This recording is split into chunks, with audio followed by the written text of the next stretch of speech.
Yan, ito na guys yung ating Sondrox emergency light. Ito, finished product. Yan.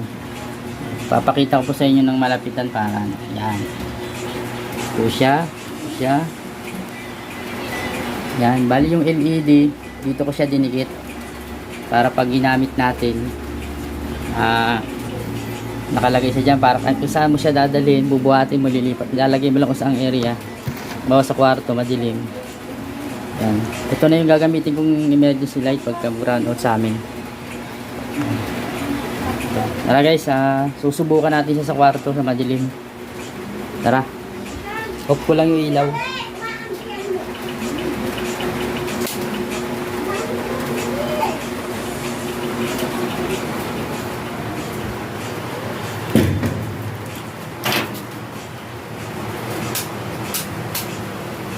Ito guys, guys, ito ating emergency light. Walang battery, Sondrox lang po ang ating ginamit. Ito yan, ang laman po nito po sa Sondrox, makikita nyo dun sa ginawa kong video kung paano ko to ginawa. So meron tayong LED na strip light 12 volts DC. Yan, so ito hindi ko alam kung ilang araw o linggo, buwan ang itatagal nito, pero susubukan ko to ng magdamag kung mamamatay siya, kung mauubos yung tawag dito, mauubos yung karga niya ng ilaw, ay ng energy. So parang pagka hindi siya naubos, ibig sabihin unlimited siya na na kuryente. Susubukan natin guys na pailawin. Wala po itong battery, Sondrox lang po ito.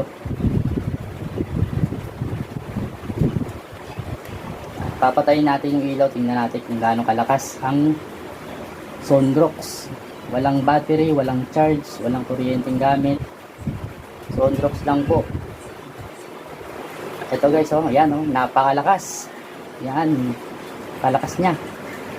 So pwede ito pag brown out sa inyo, sa lugar nyo. So, yan, papatayin ko yung ilaw natin guys. Yun, malakas. Nice, malakas yung ilaw niya guys. Ayos, ibig sabihin legit nga talaga yung Sondrox. Yan, pwede mo pa siyang bitbitin kung saan mo dadalhin. Halimbawa brown out sa inyo, pwede mo siyang bitbitin kung saan mo gusto dalhin. Ayan napakaganda.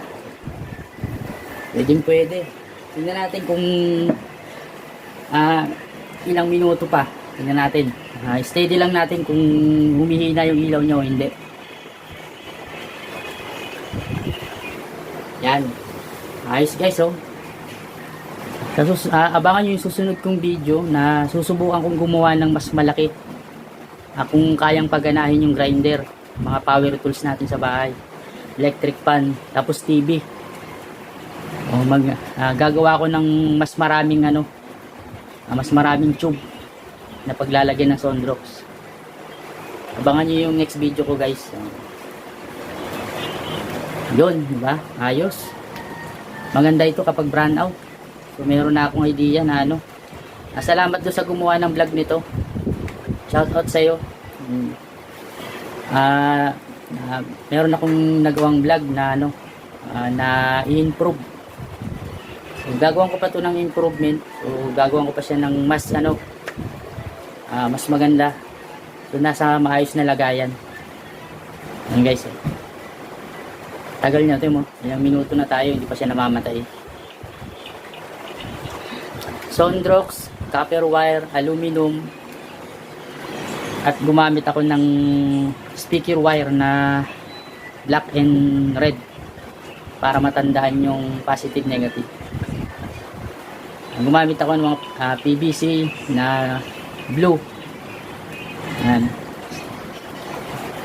Kaya ganyan guys yung ginawa ko. Patayin na natin yung ilaw guys. Ay, buksan na natin yung ilaw. Yan. Kaya ganyan yung ginawa ko guys, yung ganito. So para yung Sondrox niya hindi matapon. Kahit buhatin mo siya kung saan mo siya dadalhin, dadalhin mo siya sa pupunta ka na CR, run out, madadala mo siya. Kung saan mo siya dalhin ba, dali mo siya sa kwarto sa kabila, madadala mo siya. Kaya kahit itiwarik mo siya, hindi siya matatapon yung Sunrox, nasa loob lang ng PVC. So yan, siguro kung baka pagdating ng panahon, magkakaroon na ng ganitong invention na mas libre lang sa kuryente, walang charge. Pwede din pala to guys, pwede pala kayo ditong mag-charge ng cellphone. Kasi sinubukan ko kanina, gumana yung cellphone, na nag-charge yung cellphone. Mas maraming ganito, mas mataas yung voltahe niya. Siguro ko pagka 100 piraso nito, baka abutin niya yung 110 volts or 220 volts. So susubukan natin yan sa next video natin guys. Maraming salamat guys sa sa panonood nyo. Pa-share naman ng video na to para sa kaalaman ng lahat. Mag-iwan din kayo ng komento kung okay ito sa inyo, kung ito ba ay maganda. Sige guys, next video tayo. Gagawa ko ng improvement na manibagong video nito. I-upgrade natin. Maraming salamat guys. Like and share and follow ko my page. Thank you.